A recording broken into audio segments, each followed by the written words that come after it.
함께 기도드리겠습니다. 하나님 아버지, 그리스도 안에서 행하는 모든 일들은 그리스도 안을 증거하는 일이요 십자가의 피 공로만을 자랑하는 일임을 날마다 저희들에게 은혜를 주셔서 알아가게 하시고 그 사랑을 증거하는 증인으로 살아가게 하여 주옵소서. 예수님 이름으로 기도드리옵나이다. 아멘. 하나님 말씀 마태복음 27장 51절 한 절만 보도록 하겠습니다. 신약 성경 51쪽입니다. 이에 성소 휘장이 위로부터 아래까지 찢어져 둘이 되고 땅이 진동하며 바위가 터지고. 아멘. 예수님께서 십자가 상에서 돌아가셨어요. 이 돌아가시는 것과 동시에 죽음이죠. 창세기에서 2장에서 말씀하신 정령 죽으리라는 그 의미가 비로소 드러나는 시점입니다. 지옥이죠. 음부에 내려가시는 그 시점. 이 십자가에 달려 죽으실 때 성소 휘장이 위에서부터 아래로 찢어져 둘이 되었다, 이렇게 말씀하고 있습니다. 교회를 오래 다니는 분들은 히브리서가 떠오를 거죠. 그런데 우리가 히브리서로 건너가기 전에 먼저 생각해야 되는 것은 이 성막, 성전의 구조입니다. 시내산 위에서 모세가 하나님으로부터 설계도를 받고 내려왔을 때 이 성막의 구조는 밖에 울타리가 있고, 그리고 물두멍이 있고, 번제단이 있고, 그 다음 이제 성소가 있죠. 성소는 이 성소와 지성소로 나누어집니다. 성소 안에 우편에는 12개의 진설병들이 있고, 좌편에는 촛대가 있고, 한가운데는 이 성소와 지성소 사이에 그 부분에는 촛대가 있고 향단이 있고, 그 다음 이제 휘장이 있고, 그 휘장 뒤쪽에 언약궤가 위치를 하게 됩니다. 여호와의 이름이 거하시는 곳이고, 그곳이 언약궤 위가 속죄소가 되죠. 자, 여기에서 우리가 생각해야 되는 것은 성소 휘장이 위에서 찢어져 버리면, 그러면 그곳을 성전이라 할 수 있느냐라는 질문을 해야 되죠. 성전일까요? 아니라는 겁니다. 이것부터 먼저 확인을 해야 돼요. 히브리서로 넘어가기 전에 먼저 생각해야 되는 것은, 예수님께서 십자가에 못 박혀 죽으실 때 성소 휘장이 위에서 아래로 찢어졌다는 것은 더 이상 이 성전은 성전이 아니라는 겁니다. 요한복음 2장을 보겠습니다.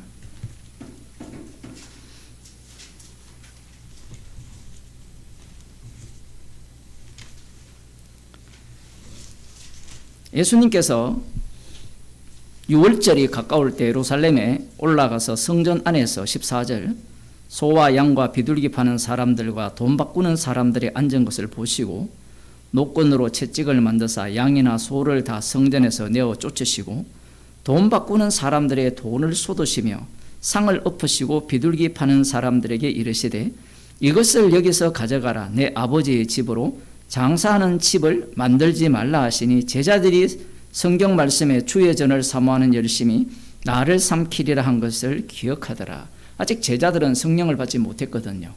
그런데 예수님을 누구로 보고 있습니까? 다윗의 자손으로 오실 다윗 왕, 그리스도로 보고 있거든요. 메시아로 보고 있단 말입니다. 그래서 예수님께서 성전을 향한 이 열심, 성전을 진짜 깨끗게 하셔서 흔히 말하는 성전 청결 이 사건이죠. 이것을 행하셔서 제대로 된 성전을 세우시려고 하시는구나. 그렇게 생각했을 가능성이 100%입니다. 예수님이 행하시는 이 말씀은 아버지의 집으로 장사하는 집을 만들지 말라 하셨을 때는 이미 이 성전은 장사하는 집이 되었다라는 겁니다. 그러면 여기에 보면 돈 바꾸는 자, 양과 소를 이렇게 서로 사고 파는 이런 사람들이 있으니까 성전이 돛대기 시장이 되었네, 이렇게 생각을 할 수 있겠죠. 그런데 율법에 이미 집이 멀면 돈으로 바꾸어서 또 와서 거기에 합당한 재물을 사서 드리라고 되어 있어요. 그 이익을 10% 남겨라 5% 남겨라가 율법에 없습니다. 11조야 10분의 1이 정해져 있죠. 그런데 이 바꾸는 부분에 대해서 몇 프로를 남겨라가 없어요. 이것은 정상적인 행위입니다. 제가 늘 마태복음 이제 거의 끝나가는데 늘 말씀드리는 게 마태복음에서는 우상 숭배가 없다라는 것을 염두에 둬야 돼요. 종말에 나타난 악의 실체는 우상 숭배가 없습니다. 그러면 성전은 어떤 모습일까요? 제대로 된 제사가 드려지는 모습입니다. 지금 우리가 보기에는 성전을 시장판으로 만들었다 생각할지 모르지만 시장판이 아니고 이것은 하나님께서 지시하시는 법대로 하는 거예요. 그런데 예수님께서 장사하는 집을 만들지 말라고 하셨다는 의미는 율법대로 행하는 자체가 벌써 뭐가 된 거예요? 거래가 될 거 아닙니까? 거래가 되니까 제사 드리는 게 우선입니까? 돈이 우선입니까? 돈이 우선이죠. 그 한국교회 11조를 하잖아요. 그 11조를 하나님께 드리는 게 우선입니까? 그 다음 그 이상의 보상을 받는 게 우선입니까? 거래잖아요. 그거와 똑같은 겁니다. 하나님의 율법대로 제사를 드리고 제사 제물을 바꾸고 그렇게 하는 모든 일들이 돈 벌기 위해 하는 거예요. 다르게 표현하면 대제사장들이 있죠. 그리고 그 당시의 제사장들, 사두개인들, 성전은 엄청난 돈이 되는 돈벌이 수단입니다. 아유, 목사님, 말씀대로 제사 드리는데 그게 돈벌이라는 거예요.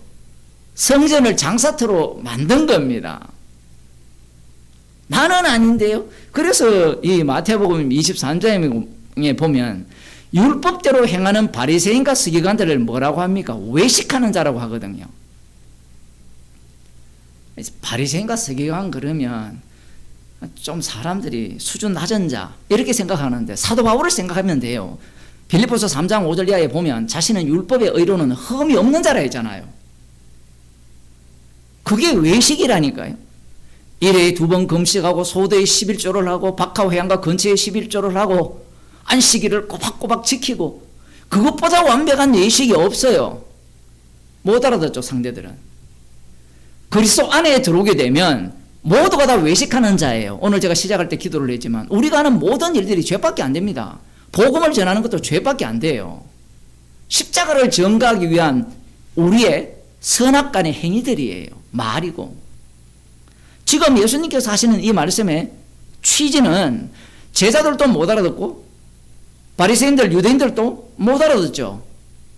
기껏 알아들으면 제자들은 무엇을 떠올렸습니까? 시편 69편 9편에 다윗의 시편을 떠올린 겁니다. 야, 예수님은 다윗의 후손으로 오시는 다윗 왕이 맞아. 이렇게 해석을 하고 그 다음 봅시다. 이에 유대인들이 대답하여 예수께 말하기를 네가 이런 일을 행하니 무슨 표적을 우리에게 보이겠느냐. 요한복음에 세메온이라는 용어가 많이 나오잖아요. 그 표적을 보여달라. 무슨 표적? 네가 누구냐에 대한 사인을 보여달라는 거거든요. 지금 예수님의 이 행위는 마치 에레미야 7장에 나오는 이 에레미야의 선지자의 외침과 흡사해요. 거기에는 이제 도덕의 소굴로 만들었도다라고 책망하는 이러한 말씀들이 있기 때문에 유대인들이 똑똑해요. 저같이 머리가 나빠서 성경을 기억 못하는 사람들이 아니라 이 구약 성경을 어릴 때부터 계속 들어왔기 때문에 이것들은 부모들이 토끼와 거북이 얘기해 주는 게 아니라 성경이 얘기를 해 주거든요. 그러한 어떤 것들을 다 알고 있어요. 그러니까 지금 이들이 무슨 표적을 보여주겠느냐. 예수님께서 마태복음에 보면 나를 누구로 하느냐 할 때 뭐 선지자 중에 한 사람 에레미야라 뭐 이런 표현이 나오잖아요. 그러니까 네가 하나님께서 보내신 표적이 뭐냐? 그러면 네가 선지자냐? 그 선지자냐? 아니면 메시아냐? 그 표적을 보여달라는 거죠. 표적을 보여달라는 질문은 보여주면 믿겠다라는 거예요. 지금 항상 우리가 이것을 기억해야 됩니다. 표적을 보여달라. 여기 예수님께서 이렇게 말씀하시죠. 너희가 이 성전을 헐라. 내가 사흘 동안에 일으키리라. 지금 예수님께서 하신 이 일들은 성전 안에서 하신 일이죠. 그럼 여기에서 너희가 이 성전을 헐라 했을 때 이 성전을 뭘로 보겠습니까? 헤롯 성전이죠. 뒤에 보면 예수님의 자기 몸을 이야기했잖아요. 그러면 여기에서 이 성전을 헐라 할 때 헤롯 성전입니까? 예수님의 몸입니까? 뒤에 보면 예수님이 자기 몸을 가리켜 하신 말씀이라 이렇게 나오잖아요. 이렇게 나오니까 사람들은 헤롯 성전을 어떻게 합니까? 무시하죠. 무슨 얘기냐면 이렇게 말씀해버리면 헤롯 성전은 성전이 아니다라고 하는 겁니다. 그런데 예수님이 헤롯 성전이 아니라고 한 적이 없어요. 우리는 이 스룹바벨 성전 이후에 이 에돔 사람 헤롯 왕이 유대인들의 마음을 얻고자 해서 성전을 건립했잖아요. 지금 46년 동안 짓고 있는 중이라고 하잖아요. 그러면 이 성전은 하나님이 명해서 짓지 않는 성전이잖아요. 하나님이 지으라고 한 적 없잖아요. 그런데 하나님이 지으라고 한 적 없는데도 불구하고 예수님은 이 성전을 성전으로 인정을 해요. 주님이 그 정도로 긍휼을 베푸시는 겁니다.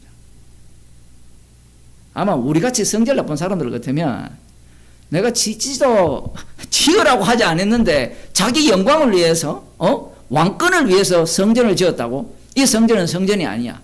이렇게 했을 겁니다. 그런데 예수님께서는 성전 자체를 부정하지 않아요. 그러면서 지금 오늘 마태복음 27장에 51절에 나오는 성전에 나오는 그 휘장은 헤롯 성전에 있는 휘장이에요. 사람들은 그 본문을 읽으면서 갑자기 저기 출애굽기에 나오는 그 성막을 혹시 떠올렸습니까? 떠올렸다 그러네요. 아마 많은 사람들이 그런 걸 떠올려요. 헤롯 성전의 휘장입니다. 예수님은 지금 헤롯 성전을 부정하는 것이 아니라 성전 자체의 기능을 이야기하는 겁니다. 그래서 하늘에 있는 것의 모형이라 했잖아요. 모형이 내려오니까 인간들은 모형을 실체로 보잖아요. 실체로 보는 그 성전을 예수님께서 오셔서 내 아버지의 집을 장사하는 집을 만들지 말라 하셨잖아요. 내 아버지의 집은 기도하는 집이다 라고 하시면서 지금 예수님께서 자기 자신을 증가하고 있거든요. 증가하고 있으면서 예수님께서는 표적을 보여달라고 하는 그들에게 너희가 이 성전을 헐라 내가 사흘 만에 일으키겠다 라고 하심으로 말미암아 이 성전이 무엇이냐라고 할 때는 뒤에 보면 자기 몸을 가리켜 자기 육체를 가리켜 하신 말씀이라 이렇게 되어 있거든요. 육체를 쌀을 가리켜 하신 말씀이다 이렇게 되어 있거든요. 이렇게 이야기하니까 그러면 헤롯 성전은 성전이 아니네 이렇게 생각하지만 이것이 우리가 마태복음 24장을 볼 때 제자들이 성전의 건물들을 가리키면서 예수님 저 멋지지 않습니까? 라고 할 때 예수님이 뭐라 했습니까? 돌 하나도 돌 위에 남지 않을 것이라고 하셨죠. 성경이 이렇게 다 엮여 있어요. 24장을 봅시다. 마태복음 24장 졸리니까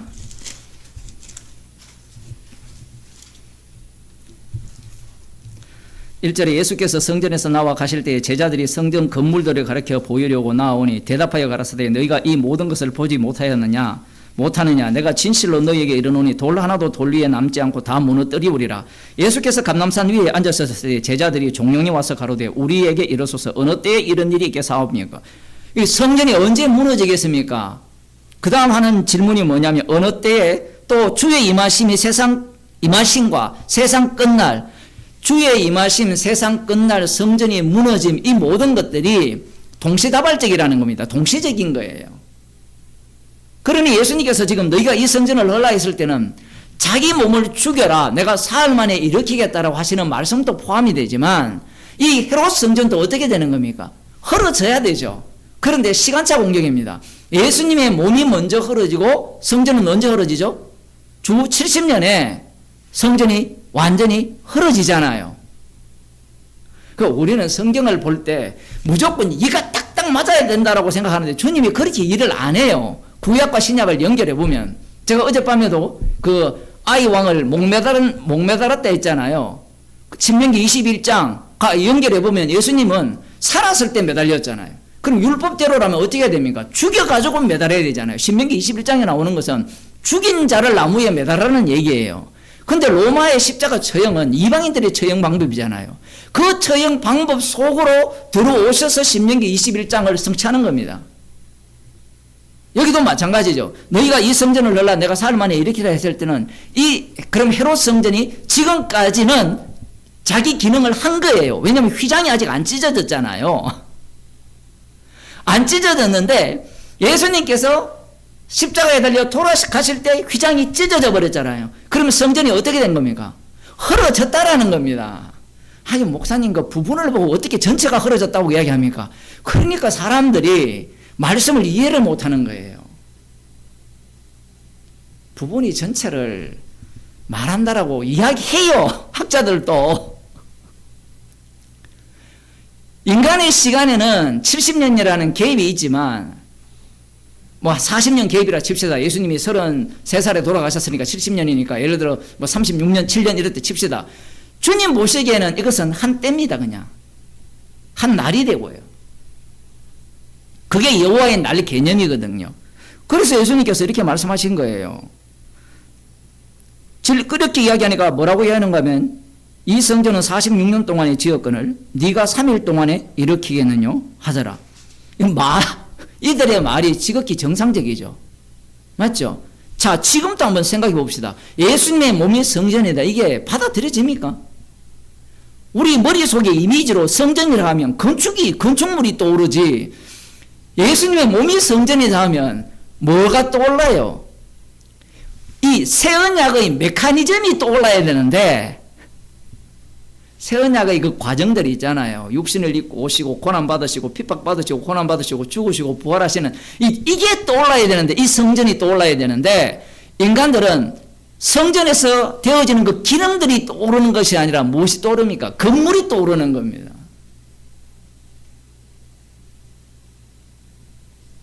그것이 이제 문제죠. 그래서 예수님께서 지금 여기에서 너희가 성전을 헐라 내가 사흘 만에 일으키겠다라고 하셨을 때 46년 동안 지었는데 어떻게 불가능한 이야기를 하느냐 이렇게 이제 시비를 거는 겁니다. 21절에 보면 그러나 예수는 성전된 자기 육체를 가리켜 말씀하신 것이라. 죽은 자들 가운데서 살아나신 후에야 제자들이 이 말씀하신 것을 기억하고 성경과 및 예수의 하신 말씀을 믿었더라. 죽은 자들 가운데서 살아나신 이후에 라고 이야기하면 부활한 이후에가 아니고 주께서 주의 우편의 자리에 오르셔서 성령을 보내주실 때 비로소 예수님의 몸이 성전임을 안 거예요. 그러면 그 전까지의 성막과 솔로몬 성전, 스룹바벨 성전, 헤롯 성전은 모두가 다 뭐였습니까? 모형이고 그림자였죠. 여기에서 우리가 중요한 것은 모형이고 그림자니까 필요 없다가 아니고 그 모형과 그림자 속에 하는 그 기능들이 있어요. 기능들. 이제 1차적으로는 성전 휘장이 위에서 아래로 찢어졌으니까 성전은 예수님의 몸이 성전임을 확정을 하잖아요. 그죠? 이것을 먼저 우리가 기억을 해야 됩니다. 이제는 성전이 예수님의 몸이에요. 몸이니까 그러면 성전에서 휘장이 이 담당하던 역할은 어떤 의미로서 찢어졌는가를 알아야 됩니다. 흔히 이제 교회에서는 휘장이 찢어졌으니까 이제 우리가 찢어진 그 휘장 속으로 우리가 이제 하나님이 임재하신 곳으로 멜기세덱의 반차를 따라 예수님이 들어가신 그 길을 따라 우리가 이제 들어갈 수 있다. 이렇게 해석을 해요. 자, 거기까지는 뭐 그렇다 칩시다. 그래서 들어가서 뭘 원하느냐는 거예요. 뭘 이야기하는 거예요, 거기서?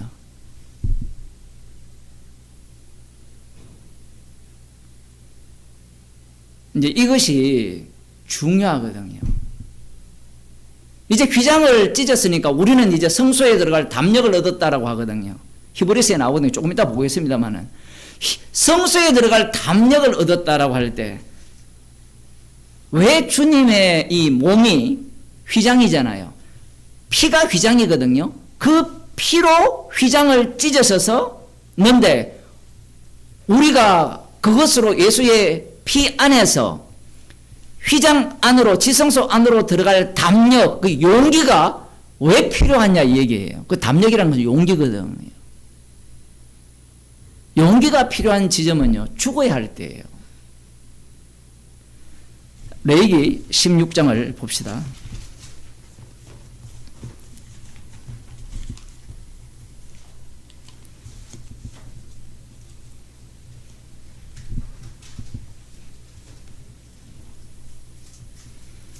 대속죄일 날 이제 하는 제사인데 15절부터 보면 또 백성을 위한 속죄제의 염소를 잡아 그 피를 가지고 장 안에 들어가서 잘 보세요. 이 자기를 위한 속죄제의 피를 뿌리잖아요. 그 다음 이제 하는 게 뭐냐면 백성을 위한 속죄제의 염소를 잡아 그 피를 가지고 장 안에 들어가서 그 수송아지 피로 행한 같이 그 피로 행하여 속죄소 위와 속죄소 앞에 뿌릴지니 곧 이스라엘 자손의 부정과 그 범한 모든 죄를 인하여 지성소를 위하여 속죄하고 또 그들의 부정한 중에 있는 회막을 위하여 그같이 할 것이요. 이렇게 되어 있어요. 수염소의 피를 갖고 이스라엘 백성들의 죄를 위하여 수염소의 피를 갖고 휘장을 지나서 지성소에 들어가서 피를 뿌리는 겁니다. 누가? 대제사장이 1년에 한 차례씩. 자, 그러면 여기에서 대제사장이 수염소의 피를 갖고 들어가서 뿌렸잖아요. 그럼 휘장이 찢어졌죠. 휘장이 찢어지면 우리는 어떤 생각을 갖고 있는가 하면 이 성소에 있던 자들이 안으로 들어간다 생각하잖아요. 성경은 그렇게 되어 있거든요. 그런데 사고를 바꿔보세요. 그 안에 있던 언약궤가 튀어나온다고 생각해야 돼요. 사실 튀어나오는 게 맞거든요. 왜 그러냐 하면 구약에서는 이 복음을 듣기 위해서 율법이 나오는 시온산으로 모여온다고 되어 있잖아요. 시온산으로 몰려온다고 되어 있거든요. 그런데 성령을 받으면 너희들이 땅끝까지 이르러 내 증인이 되리라고 하세요. 그 언약궤가 이 지성소 안에 있던 언약궤가 튀어나와서 사방팔방으로 뻗어나가는 거예요. 폭탄처럼. 그것을 염두에 두시고 말씀을 봐야 돼요. 그래서 그러면 성소에서 지성소 들어갈 때 휘장이 막혀 있잖아요. 그거야 뭐 휘장인데 찢어버리면 되지. 절대로 안 됩니다. 그거 찢고 함부로 들어갔다는 다 죽어요. 대제사장도 언제 죽을지 모르잖아요. 그러니까 대제사장은 수염소의 피와 한 세트가 되어서 들어가서 피를 뿌리잖아요. 피를 뿌려서 죄를 속함을 받습니다. 이스라엘 온 백성의 죄를. 자, 이게 이제 성소와 지성소 사이에 있는 휘장의 기능입니다. 자, 이것을 갖고 이제 히브리서로 가봅시다. 히브리서 6장입니다.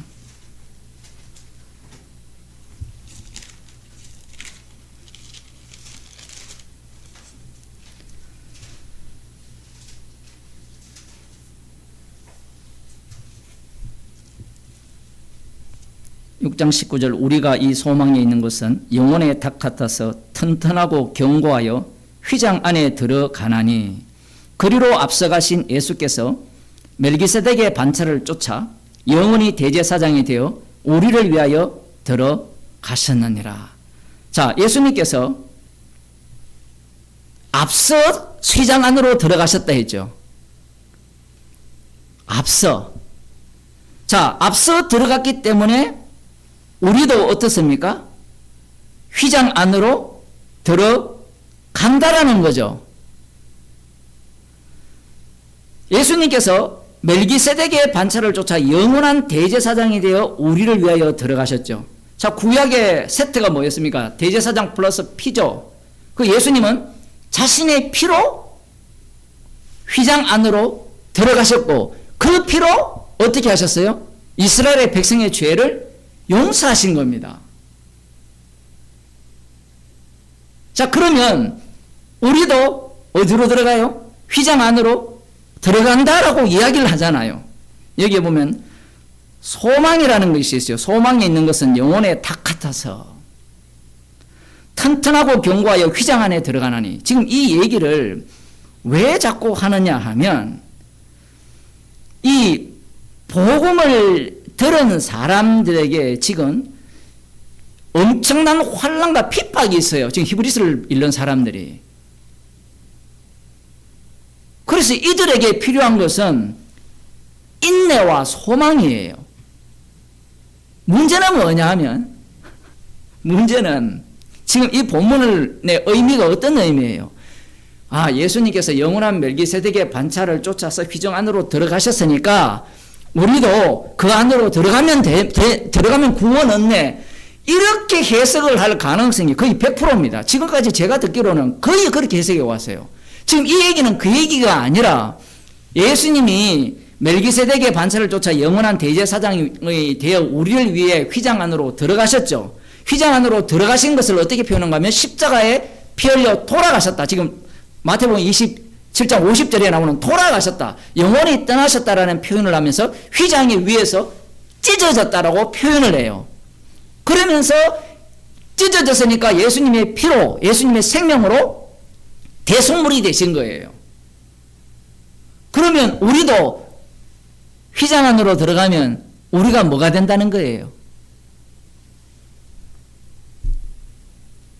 여기에 보면 우리를 위하여 들어가셨다니까 그 우리는 어떤 우리냐라는 거예요. 구원받은 우리?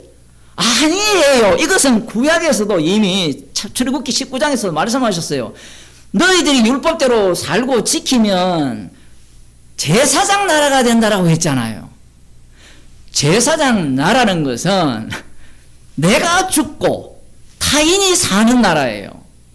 이스라엘에게 준 율법은 전체가 뭐냐면 내가 죽고 타인을 살리는 율법이에요. 그걸 율법과 선지자를 어떻게 요약합니까? 하나님 사랑, 이웃 사랑이에요. 이제 조금 이해되시죠? 율법 그 모든 요소 하나는 네가 죽고 타인을 살려라는 얘기예요. 사랑하라는 이야기입니다. 그런데 이스라엘은 율법대로 어떻게 합니까? 율법대로 해야지 해서 어떻게 합니까? 쥐가 판단자가 되죠. 판단자가 되면 뭐가 나온다 했습니까? 자기의 의로움이 나오죠. 자기 영광이 나와요. 이스라엘에게 최종 판단하시는 분은 여호와뿐입니다. 물론 그 아래에는 이스라엘의 왕이 있고 그 아래에는 대제사장이 있었죠. 그 이전에는. 대제사장이 재판관이라면 대제사장이 자기의 죽음으로 판결을 보이잖아요. 그게 최종 판결이에요. 대제사장의 피로 너희들이 용서받아서 지금 고만고만하게 살고 있다라는 이야기거든요. 지금 영원한 대제사장이신 예수님께서 멜기세덱의 반차를 쫓아 우리를 위하여 휘장 안으로 앞서가셨잖아요. 앞서간 이유가 뭐냐면 우리를 위함이에요. 우리는 그 속으로 들어가기를 원합니까? 안 들어갑니까? 안 원해요. 원하지 않습니다. 우리가 아까 레위기 16장을 읽으면 야, 나도 대제사장이 되고 싶다. 아마 어릴 때 성경을 읽으면 그런 사람들이 있을 거예요. 꿈을 꾸는 사람들이 있을 거예요. 그들은 뭘 모르느냐면 이 이스라엘의 대제사장을 언제 죽을지 모릅니다. 언제 죽을지 몰라요. 그러니까 이 사사시대를 지나가면 대제사장이 무슨 짓을 합니까? 돈벌이로 빠지는 거예요. 돈벌이로 생각하는 자들, 그죠? 엘리 같은 대제사장을 생각하는 사람들은 대제사장이 되고 싶은 거예요. 지금 히브리서 말씀하시는 이 내용은 그리로 예수님께서 앞서가셨다. 멜기세덱의 반차를 쫓아 영원한 대제사장이 되어 우리를 위해 들어가셨으니까 우리는 구원받아내가 아니라 우리도 어떻게 들어가야 된다는 이야기예요. 그럼 들어가면 뭐 한다 했습니까? 그냥 들어갑니까? 자기의 몸과 자기의 피를 갖고 들어가게 돼 있죠. 구조가. 왜냐하면 성도는 피를 증가하는 자예요. 예수 그리스도의 피로. 이것은 고린도후서에서 그렇게 얘기하거든요. 우리 산자가 항상 죽음에 넘겨오면 예수의 생명이 우리 죽을 육체에 나타나게 하려 함이라. 사망은 우리 가운데 역사하고 생명은 너희 가운데 역사한다라는 거예요.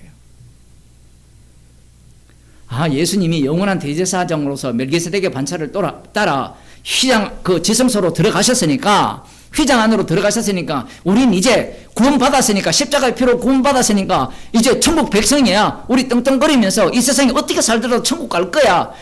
이런 인간을 만든 적이 없어요. 구약이 만만하다고 생각하잖아요. 이런 본문을 이해하려면 구약을 봐야 돼요. 6월절 어린 양의 피로 구출을 했잖아요. 6월절 어린 양이 예수 그리스도잖아요.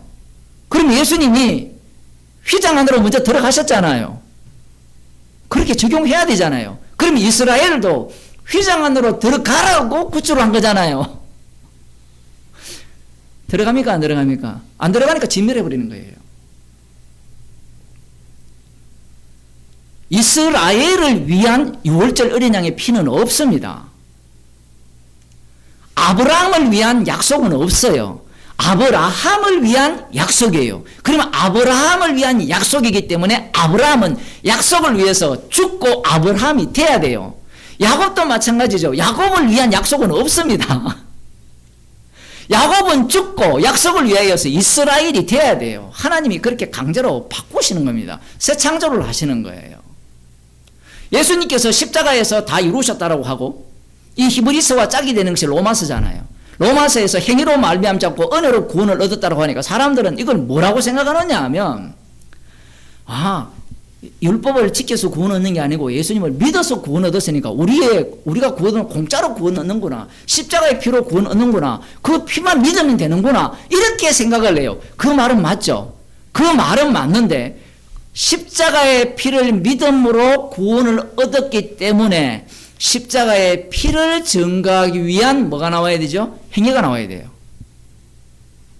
그게 로마서 12장부터 쭉 나오는 이야기입니다. 너희 몸을 하나님이 기뻐하시는 산 제물로 드려라.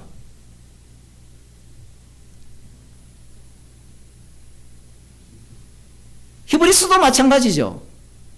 로마에는 아직까지 히브리서를 서신서를 보낸 어떤 상황과 같이 위험한 수준이 아닙니다. 근데 로마서를 받은 이후에 조금 지나면 네로 황제가 등장을 하잖아요. 대대적인 핍박이 가해지거든요. 그 이후도 마찬가지고. 구원을 챙기는 게 아니에요. 십자가의 피를 증거하기 위한 구원입니다. 그래서 예수님께서 멜기세덱의 반차를 따라서 영원한 대제사장이 되어 휘장 안으로 들어가신 거예요. 들어가신 것을 다시 말씀드리면 휘장이 위로부터 아래로 찢어졌다. 밑에서 위로 찢는 게 아니라 위에부터 아래로 찢어졌다. 이제 이미 성전은 끝났고 그 성전이 하는 기능을 누가 합니까? 예수 그리스도께서 십자가로 그 기능을 다 보여주시고 행하신 거예요. 그 기능 속에 누가 들어가죠? 성도들이 들어간다는 겁니다. 지금 그 말씀을 하는 겁니다. 히브리서 한 장을 더 봅시다.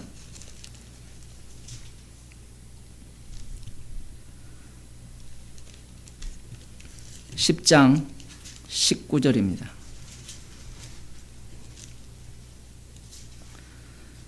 그러므로 형제들아 우리가 예수의 피를 힘입어 성소에 들어갈 담력을 얻었나니, 여기 보면 옛날 성경은 예수의 피를 힘입어라고 되어 있는데 헬라어 성경을 보면 예수님의 피 안에서 지성소에 들어갈 담력, 용기를 얻었다라는 겁니다. 그 길은 우리를 위하여 휘장 가운데로 열어놓으신 새롭고 산 길이요 휘장은 곧 저의 육체니라.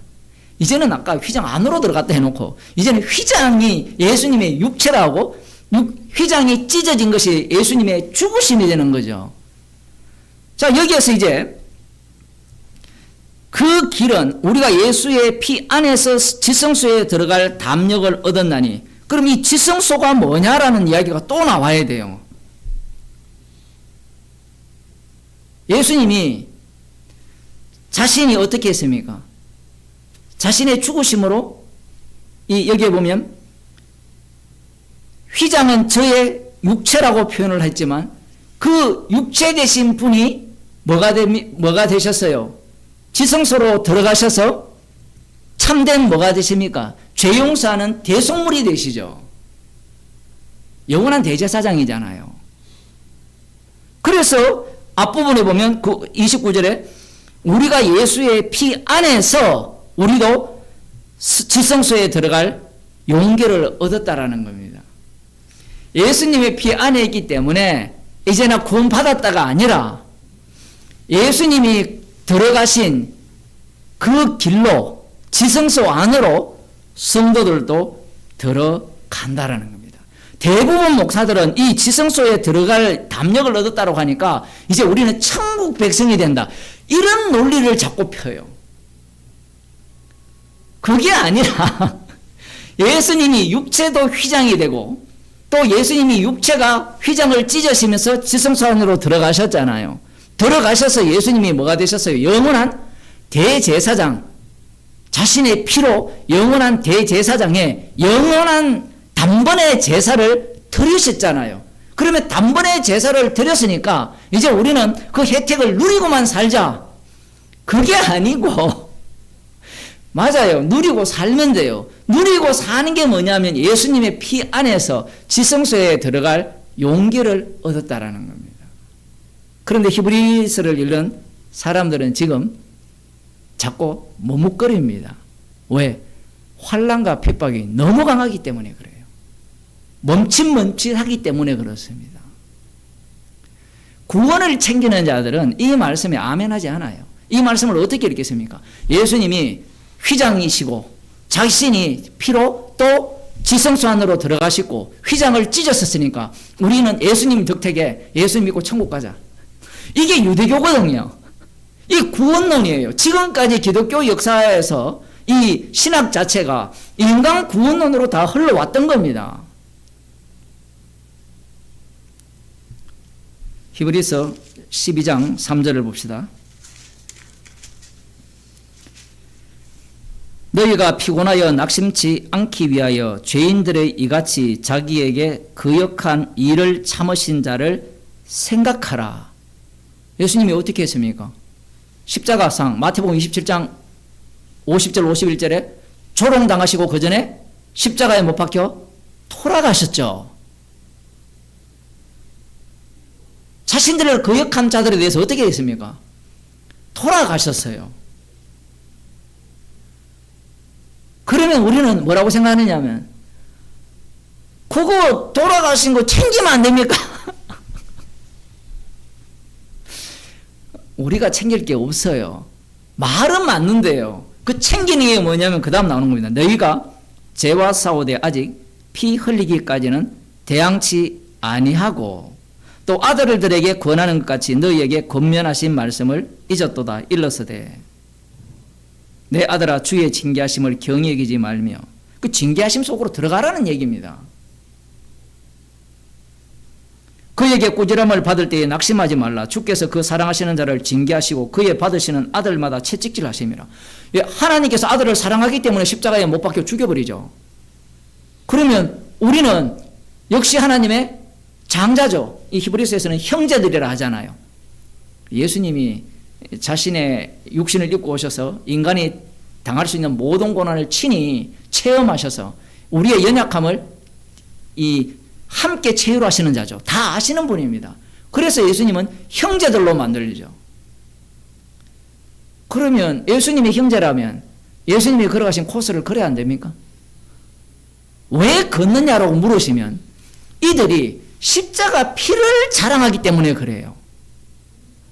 내가 예수다 이렇게 해서 핍박받는 게 아니라 지금 이들은 사도 바울처럼 십자가 외에는 자랑할 것이 없다 십자가라고 얘기를 하니까 공격하고 핍박을 하는 거예요.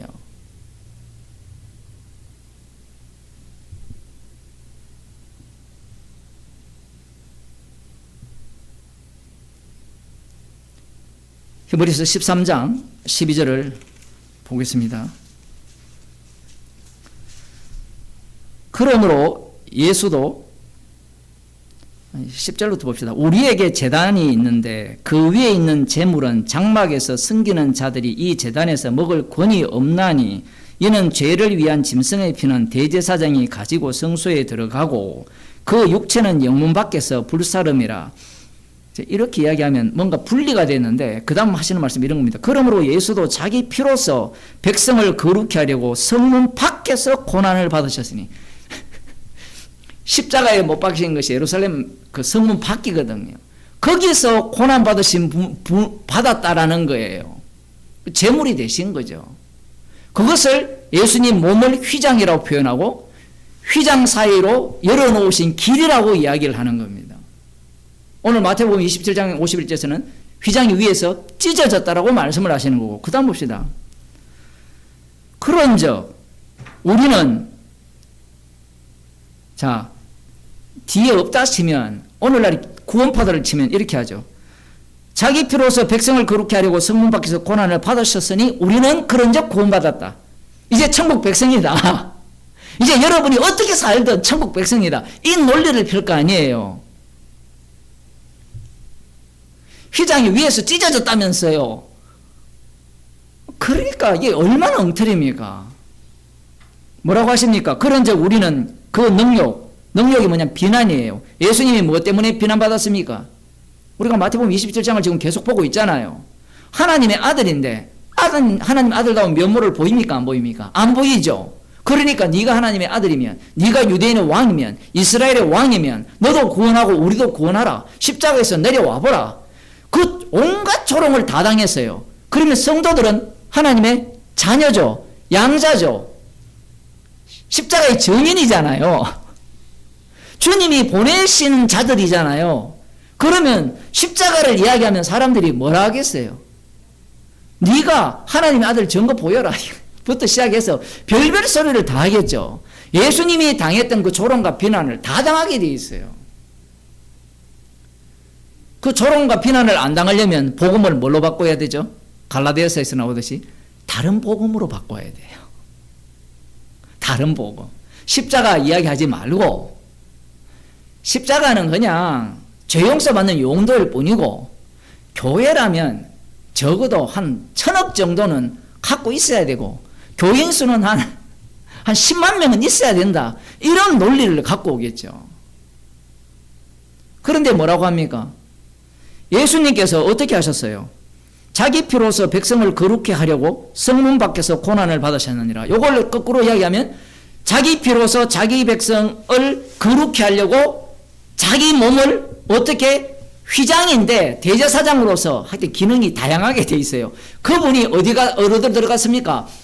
지성소 안으로 들어가신 거예요. 그걸 지금 이렇게 표현하고 있는 거예요. 들어가셨으니까 우리 이제 구원 챙기고 행복하게 살자. 이게 아니라는 겁니다, 지금.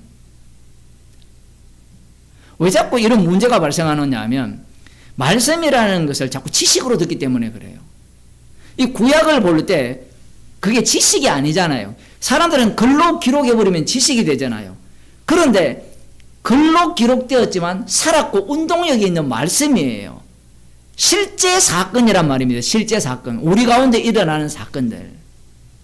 그런데 인간 마음속에는 계속해서 무엇이 자리 잡고 있습니까? 자기 구원 욕구, 그리고 자기의 행복, 그것이 강하게 자리 잡고 있죠. 그 능력을 지고 영문 밖으로 그에게 나아가자. 그러면 사실은 말씀이 우리와 여기는 영구한 도성이 없고 오직 장차 올 것을 찾나니 이러므로 우리가 예수로 말미암아 항상 찬미의 제사를 하나님께 드리자. 이는 그 이름을 증거하는 입술의 열매니라. 예수로 말미암아 항상 하나님께 찬미의 제사를 드리자. 뭐 입술로 노래하는 뭐 그런 것도 있을 수 있지만 그 내용에 앞서 뭐라고 나와 있습니까? 그 비난을 지고 영문 밖으로 그에게 나아가는 거예요. 이 모습은 우리에게는 여기는 영구한 독성이 있단 말입니까? 없다는 말입니까? 없다는 말이에요. 없다는 말입니다. 그런데 지금 이 휘장이 위에서 찢어졌고 우리는 하나님이 임재하시는 곳으로 들어간다고 하는 그렇게 해석하는 인간들의 특징이 뭡니까? 하나님 나라를 어디에 만들려고 해요? 여기에 만들려고 해요. 이 땅에. 믿음의 선진들은 모두가 다 외국인과 나그네로 여김을 받았어요. 어쩌면 떠날까? 이건 아니고요. 지금 사도 바울만 보더라도 주님을 만난 이후에 환경 자체가 떠날 수밖에 없는 환경으로 계속 내모읍니다. 애쓰지 않아도 돼요. 믿음의 선진들이 다 그랬습니다. 그런데 믿음의 선진들을 본받고 싶잖아요. 한번 읽어보세요. 히브리서 11장 본받고 싶었냐고. 토백 켜인 사람도 있거든요. 뭐 죽은 아들 돌려받는 것은 좋겠지만 뭐 이것이 우리가 골라잡을 수 있는 문제가 아니잖아요. 휘장이 위에서부터 아래로 찢겨졌다라는 것은 예수님 자신이 몸이 휘장이 되시는 것과 함께 본인 자신이 뭐가 되신 거예요? 대제사장과 수염소의 피가 한 세트가 된 그것들은 예수님을 증거하는 그 모형들이잖아요.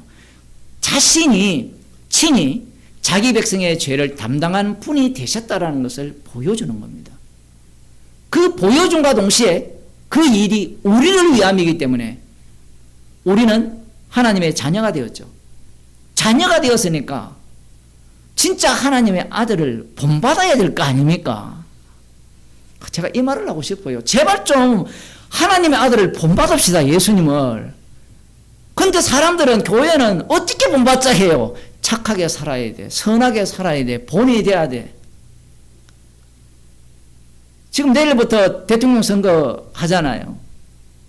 물론 로마서 할 때 또 하겠지만 사악한 목사들이 뭐라고 하는가 하면 우리가 제대로 된 후보자는 없지만 차악은 뽑아야 된다.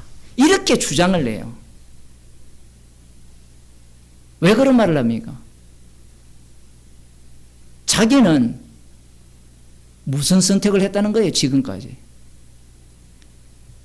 무슨 선택을 해요, 인간들이. 인간들의 선택들을 다 끌어모으면 예수님을 십자가에 못 박아 죽입니다.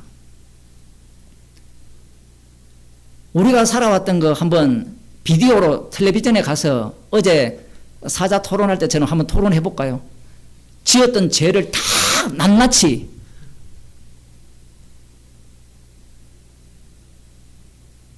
뽑을 인간은 없어요. 그러면 목사님 안 뽑아야 됩니까? 사악하죠. 왜? 안 뽑음으로 말미암아 자기가 어렵다고 생각하는 거예요. 다 뽑아야 돼요. 결정은 이미 되어 있어요. 왜? 지 좋아하는 사람 뽑습니다. 인간은 자기한테 이익 되는 사람 뽑고요. 취향 따라 뽑아요. 그러면 누구를 뽑든지 간에 인간은 죄인이 돼야 돼요.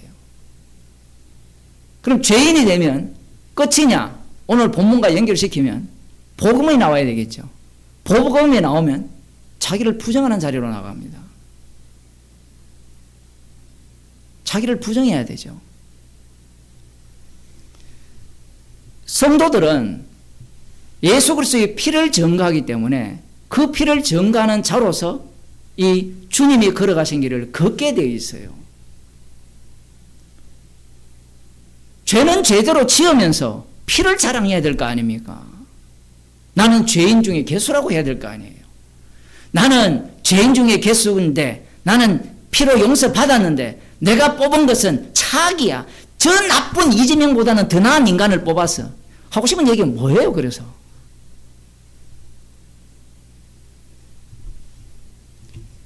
교회가 아니에요. 벌써 복음을 몰라요. 자기는 온갖 선택을 하면서 평생 살아놓고 이제 와서 선택을 제대로 한 선택을 한다? 그 사람 선택을 한번 돌아볼까요? 지 살기 위해서 선택을 했잖아요. 신학교 교수라면 교수 되기 위해서 평생 선택해놓고 그리고 교수직에서 안 쫓겨나기 위해서 맨날 선택을 하면서 발언을 어떻게 합니까? 조절해 가면서 선택하고. 직장인은 어때요? 선택을 어떻게 합니까? 돈 벌기 위해서 선택하잖아요. 에이, 나는 돈하고 상관없다. 지 쾌락을 위해서 선택하죠. 그러면 나는 또 그 선택의 그 꼴을 보세요. 인간은 평생 선택을 합니다. 이 이야기만 하고 마칠게요. 그 미션 임파서블 파이널 레코딩을 보면 그 죽은 사람이 유언 비슷한 걸 남기는데 멋진 말을 합니다. 인간은 평생 선택을 하는데 그 선택의 결과가 톰 크루즈가 세상을 구한다는 겁니다. 인간의 평생 선택의 결과는요, 십자가 앞에서 죄인이에요. 하나님의 아들을 죽이는 선택뿐입니다. 그럼에도 불구하고 성도는 예수 그리스도의 피 안에서 지성소에 들어갈 담력을 얻은 거예요. 똑같이 죄를 짓는데 놀랍게도 피를 자랑하기 때문에 생명이 나오는 자리, 복음이 전파되는 자리로 우리를 인도하시는 겁니다. 기도하겠습니다. 하나님 아버지, 예수님께서 몸으로 휘장을 위쪽에서 찢으셨습니다. 예수님께서 친히 지성소 안으로 들어가셨기에, 우리를 위해 들어가셨기에, 우리도 예수님의 피 안에서 담대함으로 지성소 안으로 들어가게 하심을 감사드립니다. 십자가의 증인으로 살아가게 해 주옵소서. 생명이 나오는 성전의 기능이 마음껏 발휘되는 예수 그리스도의 몸의 지체가 되게 하여 주옵소서. 예수님 이름으로 기도드리옵나이다. 아멘. 하늘에 계신 우리 아버지여, 이름이 거룩히 여김을 받으시오며 나라의 마시오며 뜻이 하늘에서 이루어진 것 같이 땅에서 이루어지이다. 오늘날 우리에게 일용할 양식을 주옵시고 우리가 우리에게 죄진 죄를 사하여 준 것 같이 우리 죄를 사하여 주옵시고 우리를 시험에 들게 하지 마옵시고 다만 악에서 구하옵소서. 대개 나라와 근세와 영광이 아버지께 영원히 있사옵나이다.